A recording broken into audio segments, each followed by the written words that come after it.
জাতীয় ক্রিকেট লিগের দ্বিতীয় রাউন্ডে সেঞ্চুরি করেছেন অঙ্কন, রবিন ও মজিদ।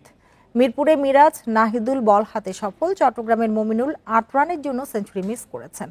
সিলেটের বিপক্ষে সেঞ্চুরি মাহিদুল অঙ্কনের। ধৈর্য রেখে ২৭২ বলে করেন ১২২ রান, সাথে সুমন খানের ৭৪ রান।